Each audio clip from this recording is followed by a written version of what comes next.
bravo hein, pour cette réalisation qui a été faite en partenariat entre nous trois. C'est vrai qu'on a peine à croire qu'elle a été rénovée il y a si peu d'années, tellement elle s'intègre bien là, dans le paysage et on dirait qu'elle n'a pas bougé depuis 3 siècles qu'elle a été bâtie quasiment. Donc c'est vraiment magnifique, donc bravo à tous ceux qui ont contribué. Après, du coup, peut-être un mot très bref sur le lieu quand même, parce qu'on ne peut pas s'empêcher de penser du coup à nos prédécesseurs qui ont reboisé cette montagne il y a un siècle. Hein, donc ce secteur et bien d'autres dans la vallée et dans tout le département.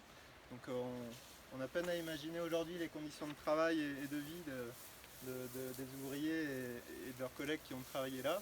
Donc 1,5 million d'arbres, voilà, c'est ce que je disais sur le panneau. Donc c'est vraiment colossal et voilà. Quand on voit qu'aujourd'hui dans tout le département on plante bon an mal an quelques dizaines de milliers de plants chaque année, voilà, on prend la mesure de ce que ça a été à l'époque comme chantier. Voilà. Et puis pour terminer, donc il y a la réserve évidemment ici, donc qui démarre juste à notre pied là, donc créé en 1982, donc il y a une quarantaine d'années, et dont on est en train de revoir le plan de gestion. Donc je salue notamment Blandine là, qui a été parmi nous pendant quelques mois pour travailler sur ce projet, en lien avec Flavien, Elie, donc l'unité territoriale et d'autres collègues. Donc voilà, et puis en concertation évidemment avec la commune, Natura 2000 et la Comcom et tous les autres acteurs, quoi. Donc voilà, on aura bientôt un nouveau plan de gestion pour cette réserve biologique du Laverque.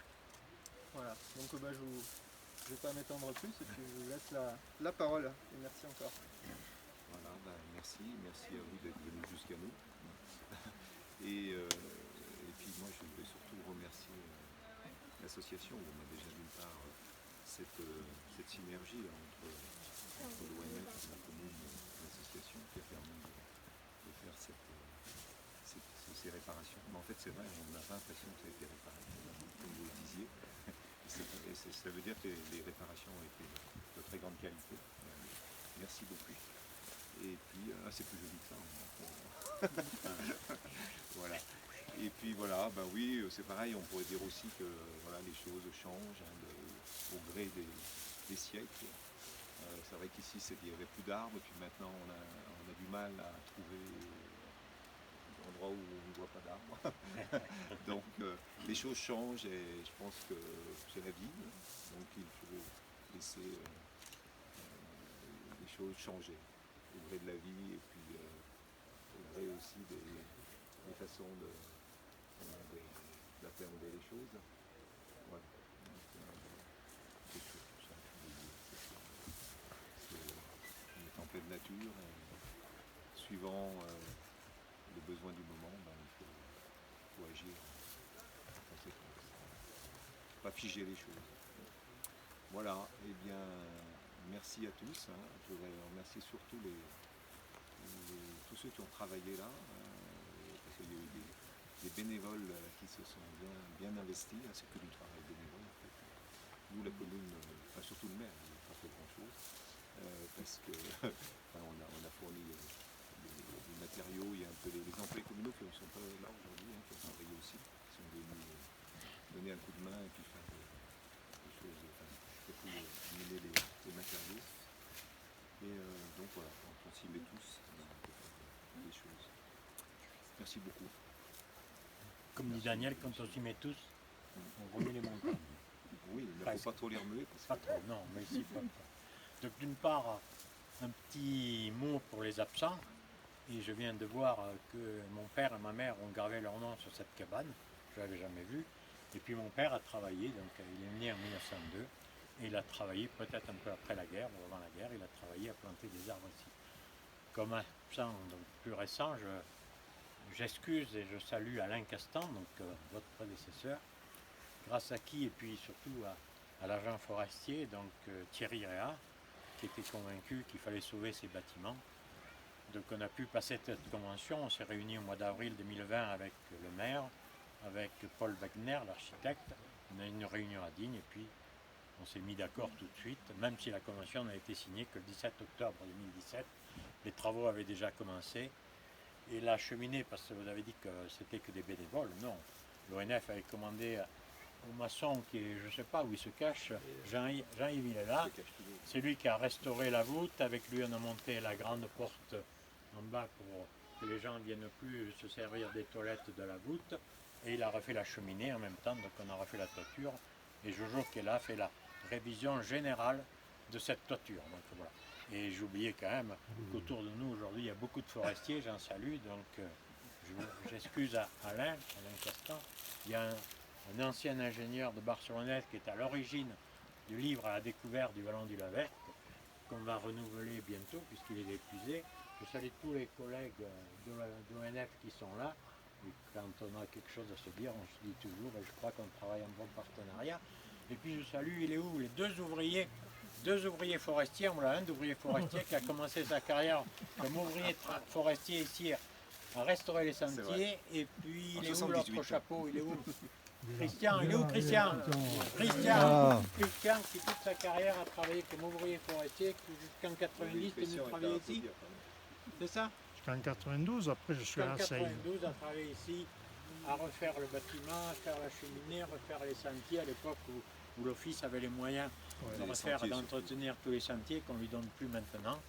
Voilà, donc à tous cela je dis un grand merci. Et puis comme c'est en se mettant tous ensemble qu'on arrive à faire bouger des choses, parce que parfois les carcans administratifs bloquent un peu, mais quand il y a de la bonne volonté des individus, on arrive à faire des choses. Voilà. Alors moi je remercie d'abord tous ceux qui ont travaillé ici, donc les adhérents, les scouts qui ont travaillé aussi ici, qui sont venus l'été 98. En tout, c'est à peu près 131 journées comptabilisées, il y en a peut-être d'autres de plus, comptabilisées pour faire ces travaux sur 3 années, 4 années, 2017. Tout de suite, on a refait la toiture, restauré l'ensemble de la toiture. C'est là qu'on a trouvé ce linteau qui était tombé, parce qu'on pense que ça s'est écroulé dans les années 70-75, qui s'est écroulé, et qu'on a trouvé ce linteau. Quand j'ai trouvé ça, moi, ça m'a fait un peu un coup au cœur. 1724 avec Ave Maria et Jésus Christus, donc, qui montre bien qu'on est dans cette vallée où des moines sont venus en 1135 et que cet esprit religieux se perpétue. Donc voilà, de travail et religieux de travail. Et puis j'ai consulté le responsable d'archéologie qui m'a dit c'est intéressant d'avoir ce truc, il faut bien le sauvegarder parce qu'on peut venir en 4x4 ici et ça peut se piquer, même s'il fait 150 kg.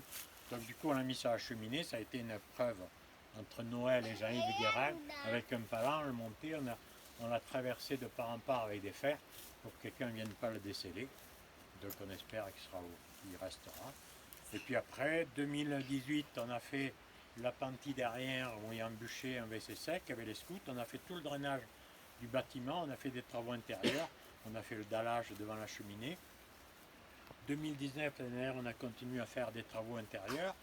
Jojo a construit une armoire que vous avez vu étanche aux souris et lundi on a terminé les derniers travaux des étagères, le bas-flanc, voilà, donc on a nettoyé un peu le dessous. Donc aujourd'hui on peut dire que cette restauration est terminée, quasi, puisqu'on va aller faire une sorte de livre qui raconte l'histoire de cette cabane, et puis un livre d'or où les gens qui sont de passage vont noter un peu leur impression. Et comme l'a dit le directeur et le maire, il faut faire confiance aux gens, elle restera ouverte, elle l'était déjà depuis quelques années, et on espère que les gens, le trouvant dans un bon état, le laisseront en partant dans un bon état, et il nous appartiendra à Flavien, qui est souvent ici en montagne, à toute saison, à nous les adhérents qui y venons aussi, à jeter de temps en temps un coup d'œil pour que les gens le respectent, et puis de temps en temps à le dire aux gens. C'est pas l'objectif de cette restauration, c'est pas du tout d'en faire un refuge, c'est un abri. Donc d'abord, sauver ce bâtiment qui a une valeur patrimoniale forte. 2, c'est un abri en cas de mauvais temps, donc on est abrité, donc on se ressource et puis on repart. Et si vraiment quelqu'un est coincé, il y a un matelas, il peut dormir une nuit, mais c'est pas l'objectif, c'est de dormir plusieurs nuits. C'est pas dans nos accords avec l'ONF et avec la commune. Surtout que la commune vient de construire un gîte en bas à l'abbaye, donc il serait hors de question que des gens disent on va dormir là-haut. Voilà, je ne sais pas si j'ai oublié beaucoup de choses. J'ajoute aussi que cette vallée du Lavert, qui est une vallée relativement préservée, donc il y a un arrêté ministériel qui le classe en 1982, qui a la réserve biologique aussi de la même année de l'ONF, que le département s'est investi dans les autortes puisqu'il a créé Espace naturel sensible, et c'est vous qui en avez la gestion, l'ONF, que plein de mesures sont faites encore aujourd'hui là-haut dans cet espace naturel qui n'est pas pour un peu, beaucoup pour préserver, mais surtout l'ouvrir à la connaissance et au public qui ont souvent envie de découvrir. On l'a vu cette année, on a beaucoup de monde. La majorité, c'est pas la totalité, mais la majorité sont à l'écoute et sont respectueux quand même, en tout cas on le souhaite, de cette nature préservée.